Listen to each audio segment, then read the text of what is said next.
साला उल्लू का पट्टा गधे की औलाद हमका बेवकूफ समझता है। सुबह सवेरे उठ के साला मोबाइल में घुस जाता है। ऐसे क्या घर चली तो और बहुत मार तो ला मोबाइल ला तो मोबाइल ला।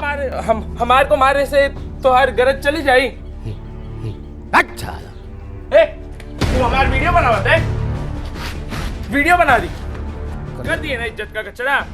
जैसी कर दी वैसी भर दी कुत्ते की औलाद साला उल्लू का पट्टा कर दी पूरे गांव में फैला देगी साला।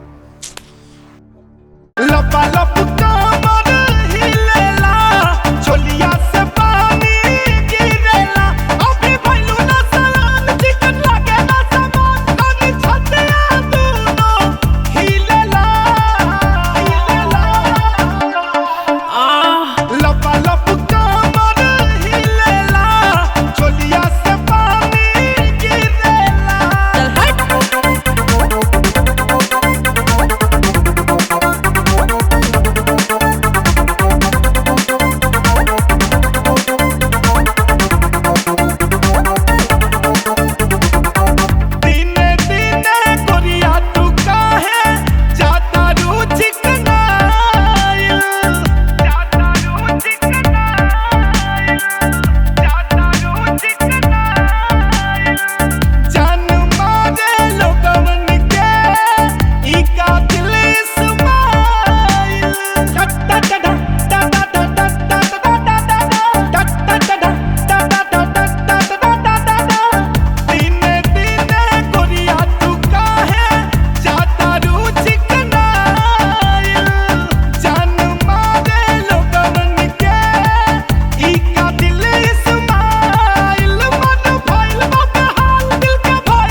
मम्मी जी प्रणाम। खुश रहा बेटी। कैसन बाड़ू? हम ठीक बानी, रउआ ठीक बानी ना? भगवान के माया से सब कुछ अच्छा हो। तू अपन ख्याल रखा तनु ना? हाँ हम अपन अच्छे से ख्याल रखा तानी और हमरा यहाँ पे कोनो बात की कमी नहीं है। देखा सहारा बचा के रहिया, अकेले न जाइए। अब पप्पू के हम जल्दी भेजब, कोनो दिक्कत हुई ना तुरंत बताइए। जी मम्मी जी। अच्छा रखा, बाबू आ जाइए ना तो फोन करब। ठीक बा, प्रणाम मम्मी जी। खुश रहा।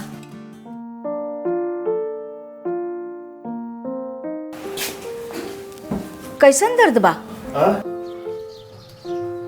ठीक बा माई। अभी कहीं जात बड़ा? आओ तनी माई, बस अब थोड़ा सा घूम के। जल्दी आइए। ठीक बा माई, आओ तनी। हाँ जल्दी आइए।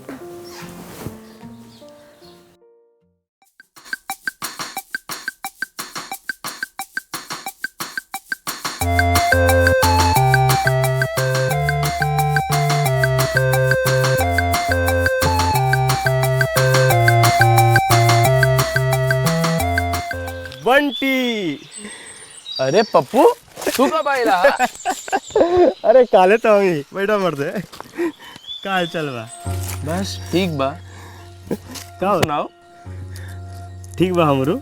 एक बात बताओ, तारा के देख के तो नहीं खलात के तारा हाल चाल ठीक बा, का बात बा? का बताए मर्दे, अपन गांव में एगो आफत आ गई। आफत? ई कौन हो? वो है सिमरन बा। का कैले भी है? अरे देखो देखो का कर ली। अरे ये तो तू है ना? मार खातर सिमरन डाले दी। सिमरनो डाले भी है? अरे वो पागल ही है का? इतार वीडियो बना के टिकटॉक पे डाल देले भी है। अरे यार ये देख कैसन कैसन कमेंट कर ले बड़सन लइका। अरे का कहे?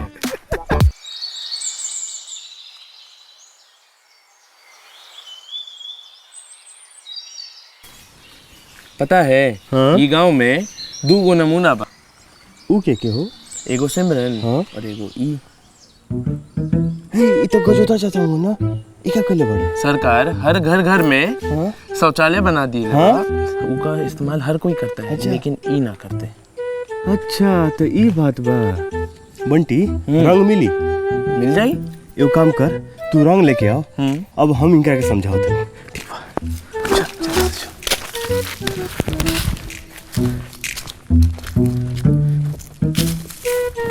ए चाचा, अरे चाचा, ये लोटा वाले चाचा बोला का बोला तेरा? फल्ट बका। अरे फॉल्ट नहीं खे मर दे और कस के बा आइल बा। अच्छा अच्छा रुको रुको, एक मिनट रुको। बोला हाई तहार गिरल लका हो गया। हाँ मरे हाँ। तू गजोधर चाचा हुआ ना? हाँ हम बज गए चाचा। लेकिन तू के? अरे हम पप्पू। पप्पू के हो? ना पहचान लो? अरे ममता के लड़का। ममता भौजी? हाँ तू ममता भौजी के बेटा हुआ? हाँ हो। छोटा का? हाँ। अरे मर दे, तू तो हेते बड़ा हो गइल हो। अरे का करे चाचा, अब उम्र बढ़ा तनु, बड़ तो हो कहीं का पड़ी। हाँ कोई बात नहीं के। अरे बंटी तू कब आइला? अरे बंटी हमार दोस्त चिन्ह तो। अच्छा ये भैया आओ चाचा, का हाल बा? अरे चाचा का बच्चा निकला था, पैंट गीला होता हमारा। अब मजा आई। मजा आई, बुझवा के पिछवाड़ लाल हुई तो। अब देखते साले कितना जले शौचालय में। मजा आई। चल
यार कितना देर हो गया रे बुढ़वा साला, उतरत नहीं का ओकर। कहीं हमनी के कांड पता तो नहीं चल गेलो? ना यार, बुढ़वा के पता चली, बेवकूफ ना पता चली, हमें नहीं लगा।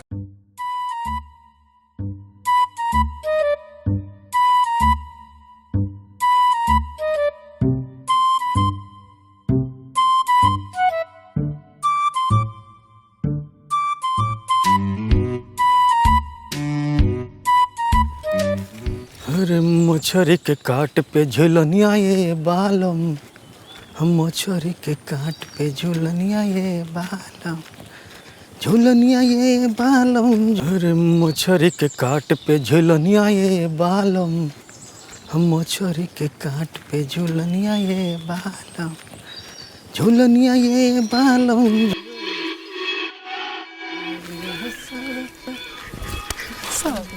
ए चाचा चाचा चाचा चा का हे मर्दवा, तारा बवासीर बका? भाई क्या बात करता रहे?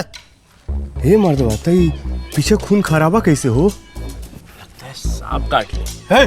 ले, और सही में सांप काट ले हुई तो उजू से 20 के खींच के निकाली। चला तो चाचा मर जाई।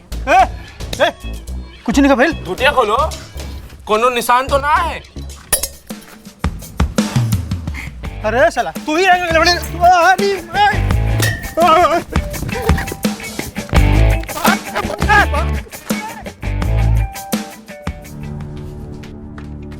ए ममता, ममता, ए ममता, देख तेरे मुहूर्त बेटा क्या कर ले बा, हमारा पूरा धोती खराब कर दे बा। तू दे भी नया खरीद के। सुना तेरी तेल डालने वाली का वो मेरा से चिल्लाते नहीं सुनाई देता रे। ममता बा नया धोती खरीद के देवे एक बार तो रखे, नहीं तो पूरा गांव में पंचायत हम बोलवाई। सुन ले